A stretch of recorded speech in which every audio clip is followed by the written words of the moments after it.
obwo bijja kukala noba werongoosezza wa Kampala Mubende Kyengera after kozesa product eno ya Rosemary 24/7 clear.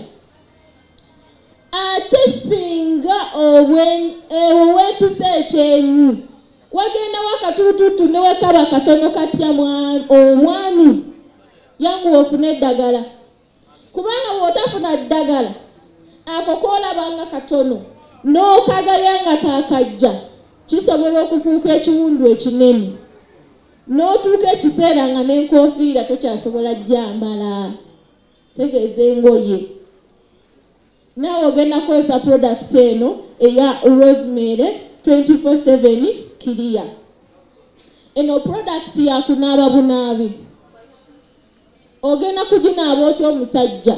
Ogenda kutabula obusaanikira 10 mu lita y'amazzi emu nga amazzi gabuguma. Teekamu obusajja bwo bubuliremu. Kati gwamanyi wootabulira. Oba ebbaafu ekumala ku liita emu, oba ofunye essuwaani, oba ofunye ekikebe, oba ofunye ekikopo, ekikulu obusajja bwo bubuliddemu bwonna. Tuulamu okumala eddakiika 15 ku 3. Ekitono nnyo 15. Eddakiika entuufu 30. Gwe kennyini w'onaabanga olina ebikyafu ojja kubiraba nga bikufulumamu. Era w'onaaviiramu mu mazzi ago ojja kuwulira ng'owewedde ng'okozesa product eno oyina enzi ku kabotongo. Candida eno product ya Rosemary 24/7 clear. Wabula eno ginaaba n'onywerako product ya Rosemary clear plus. Product zino zombi za mutwalo wabula promotion abaami. Olina Candida, olina kabotongo, olina enziku oba gonoleya onywa product eno n'onaabirako Rosemary 24/7 clear. Product zino zonna za mutwalo wabula promotion mukama waffe yagisaze ebbeeyi. Awo nvuddewo ngeze ku product endala. Abakyala weetuli awo nno. Product gyentutte eyitibwa Rosemary Mega 7. Rosemary Mega 7. Omwana omuwala avumaganya nnyina. N'olwekyo omukyala tegeka omwana wo ng'akyali muto. Tuli wamu. Ntandikidde ddala ku mwana oyo yakeekoona akagere oba yakagenda mu nsonga. Singa omuntu agenda mu nsonga ng'alumizibwa agenda kukozesa product ya Rosemary Mega 7. Alumizibwa ng'agenda mu nsonga. N'oyo alumizibwa era nga mwali. N'oyo alumizibwa nga tannagendamu. N'oyo alumizibwa ng'amaze. Mwenna mukozesa product ya Rosemary Mega 7. Ekirala nga wembagambye nti buli omusajja gwe bayita omusajja alina okuba n'ekidduka, n'omukyala gwe bayita omukyala alina okubeera ne nayikondo ewaka, kubanga wataba naye amazzi g'anaafumbiramu omwami emmere anaagajjawa. Tuli wamu abakyala. Kaakati naawe singa nayikondo yo weesanga nga yatalazze nga yatalagga osunda n'ekuwaayo otufumba caayi ag'emmere ne gabula nga yatalagga, ogenda kukozesa Rosemary Mega 7. Naawe nga nayikondo yo ekusumbuwa, bw'osunda ekuwaayo n'ezikira ne gabula, n'odamu n'osunda n'ekuwaayo ne gabula, n'osunda n'ekuwaayo ne gabula nayo ng'epipira, naawe ogenda kukozesa Rosemary Mega 7. Ekirala waliwo eyo yo nga yafiira ddala nga naye bagisunda batya terina kyereeta. Nayikondo yo nga yafiira ddala kyabulabi kubanga abasenyi b'amazzi bajja kuddukawo bagende ku mugga. Ogenda kukozesa Rosemary Mega 7 abakyala. Ngenze ku kirala. Omukyala yenna oba akozesa ku nkola ya kizaala ggumba oba family planning eina ng'oggyeko protector ebisigadde birina omugaso gumu kutegeka zadde ebisigadde bibi. Kati w'obeera wakozesa ku nkola y'ekizaala ggumba n'ofuna ebizibu bino wammanga bye ngenda okwogera ogenda kwekwata omukebe guno. Ekisookera ddala abakyala nammwe mumpa obwongo ntegeere bye ngenda okwogera. Waliwo oyo ye nga takyalaba mwezi ku ggulu nga takyagulabirako ddala gwabula nga yeegomba n'abagulaba. Ogenda kukozesa Rosemary Mega 7 abakyala muntegedde.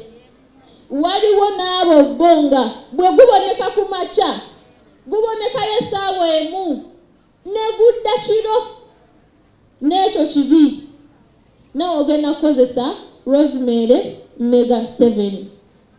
Waliwo n'abo abakyala kambagambe kino kasito weekoona akagere olina okuzaala buli mwezi. Teeka kaakati senga omwezi guyitawo nga tozadde kitegeeza baana okulwala kale buli mwezi. Senga omwezi guyitawo nga tolwadde weebuuze gulazeewa ate nga teeka olina okulwala buli mwezi. N'olwekyo ogenda kukozesa product eno ya Rosemary Mega 7.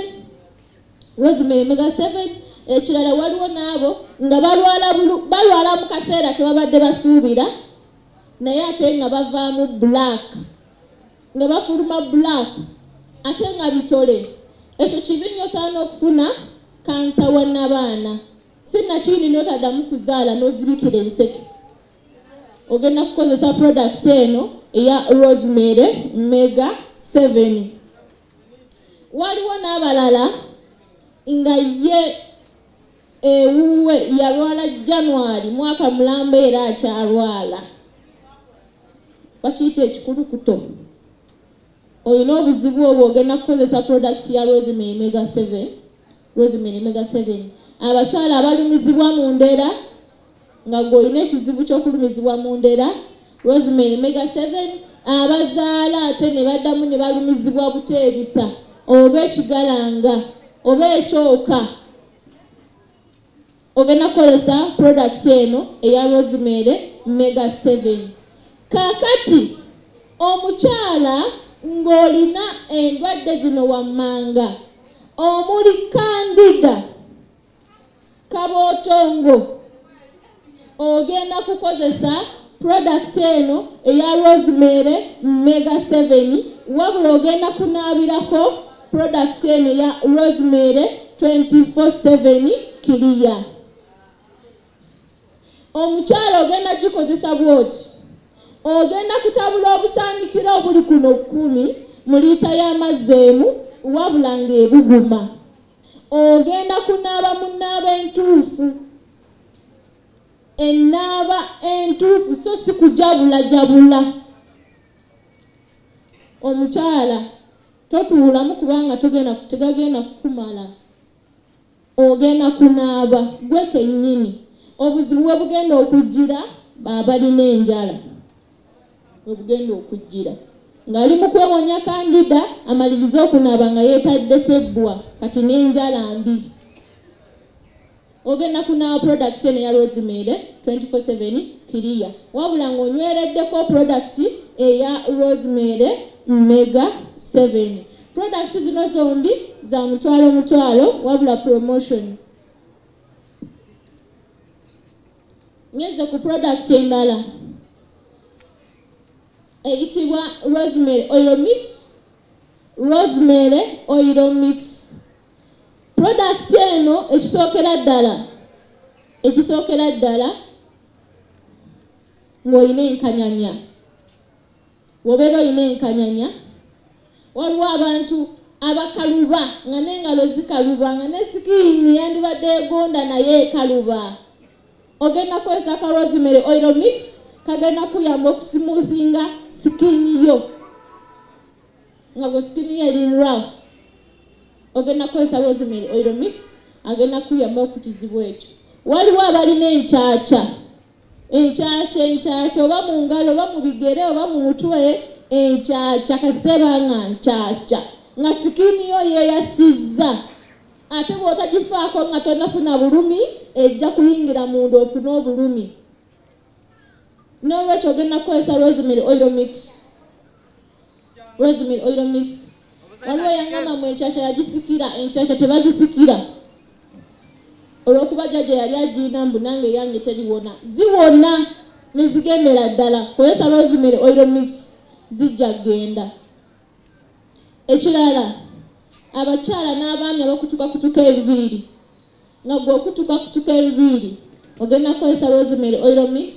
Waliwo abalina obuviiri obumyuka nga bumyukirire, oba omwana wayina enviiri ze zimyuka mugulire ka rosemary oil mix. Sitegeeza nviiri zibatintinze, enviiri ezimyuka nga zo natural zimyuka. Ogenda kukozesa rosemary oil mix ayambako okuzifuula eza black agaba ekiriisa mu nviiri. Abaana abato nga balina ekiwalaata, ekiwalaata kijja okiraba. Osobola okuzaala omwana ng'omwana enviiri kweziri ne zikutuka mpola ng'oziraba, ezigenda tezidda, zibeerayo munda naye bwe ziba tezisaako supportinga wabweru.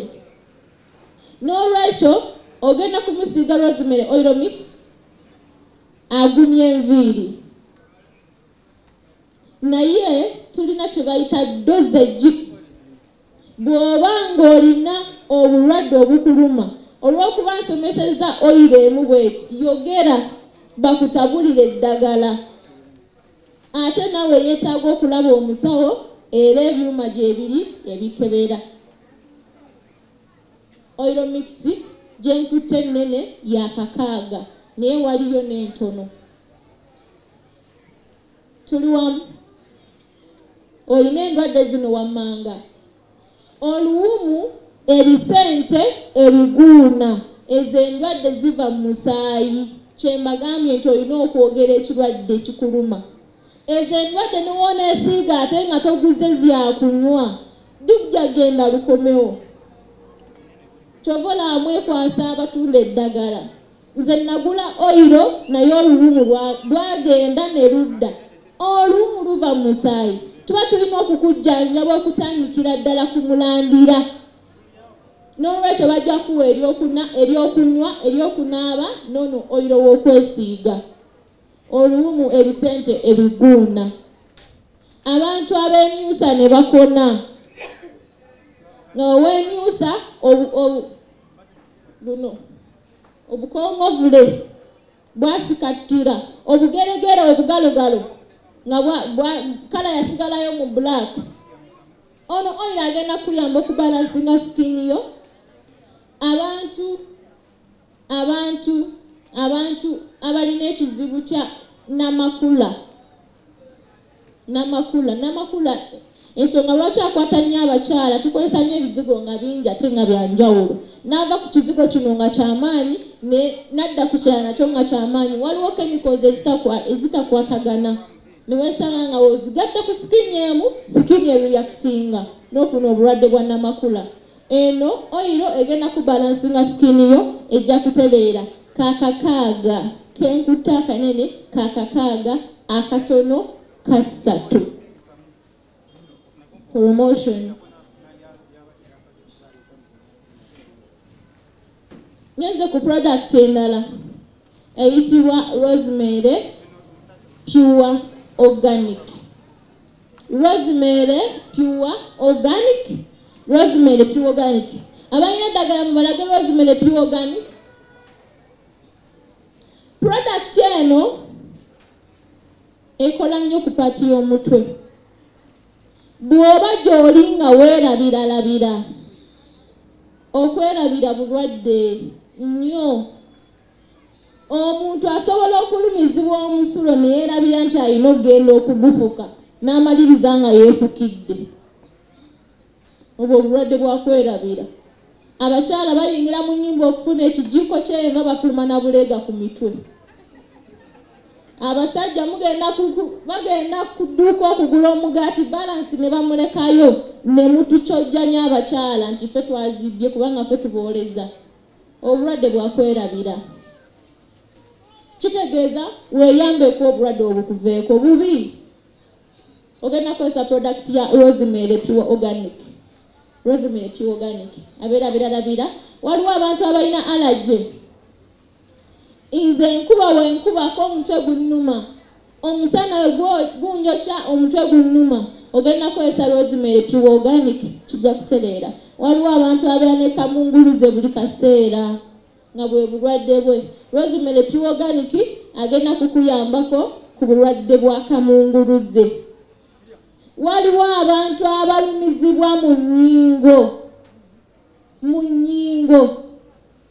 Ennyingo zaffe abantu zifaananako n'olujegere lw'eggaali. Olujegere olwo singa oyira ggwako osobola okwesanga nga lukutuse.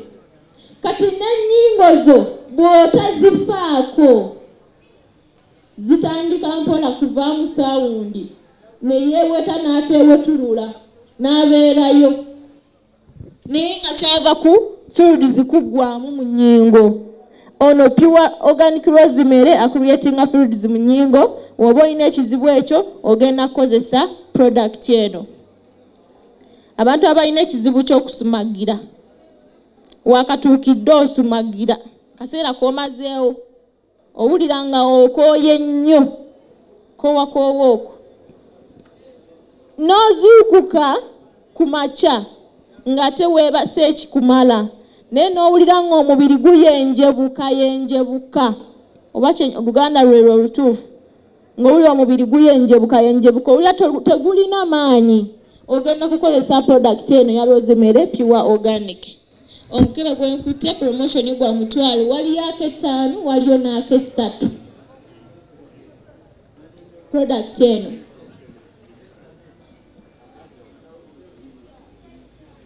ngenze ku product endala eyitibwa Rosemary Porridge. Rosemary Porridge ekisookera ddala guwooma. Ekyokubiri body building food guzimba omubiri. Ekyokusatu waliwo abantu abalina endwadde nga zifugibwa obutafaali obwo nga webukendeera n'omuntu oyo omulaba nga amaanyi ge gakendeera nga senga bubeera ku normal level era naye abeera mulamu. Endwadde ezo banga slim nga sikoseero n'endala agenda kukozesa Rosemary Porridge. Abantu abalina eddagala lye bakozesa nga ly'amaanyi kozesa Rosemary Porridge agenda kukuyambako. Eddagala limalamu amaanyi senga oba tolidde.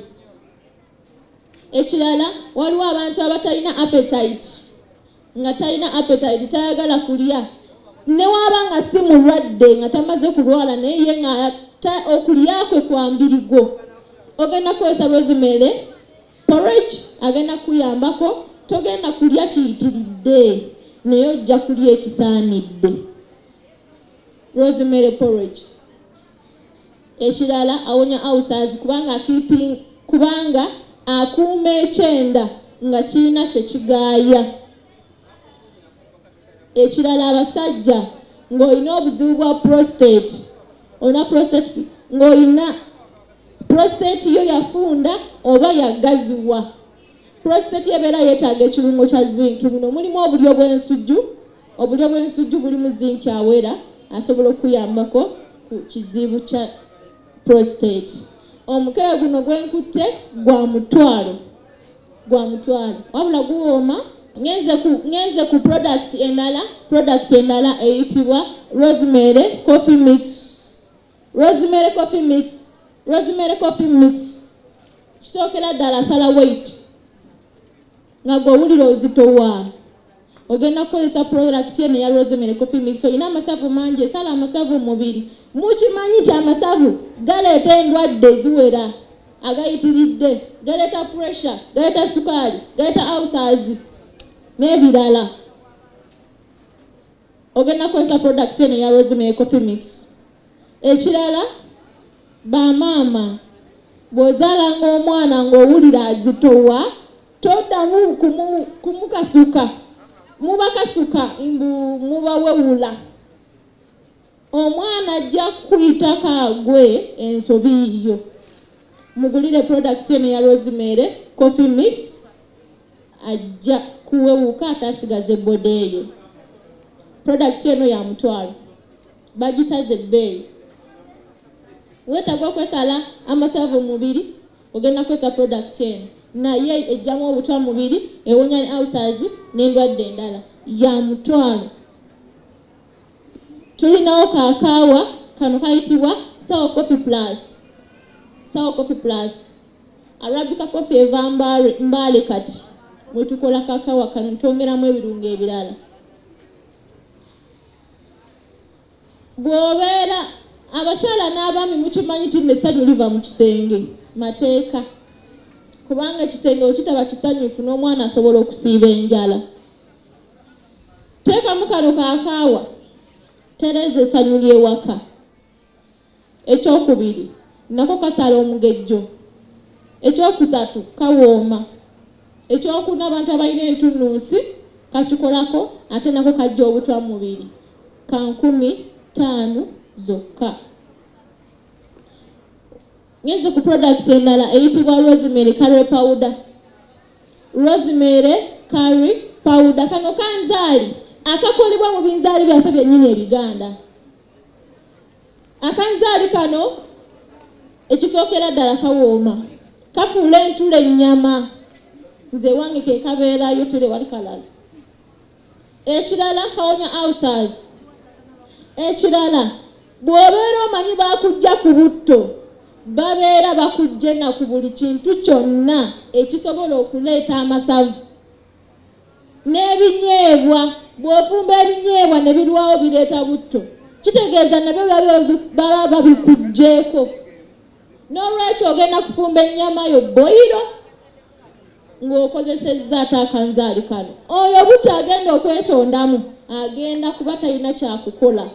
Naye n'onaafumba boyiro, eyo ennyama, ekyo ekyennyanja, ebyo ebinyeebwa byo nga totaddeemu butto, n'obifumba boyiro, era ago amasavu gagenda kukukosa.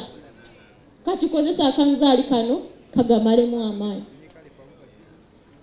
Ekirala, akanzaali kano waliwo abantu abalina allergy.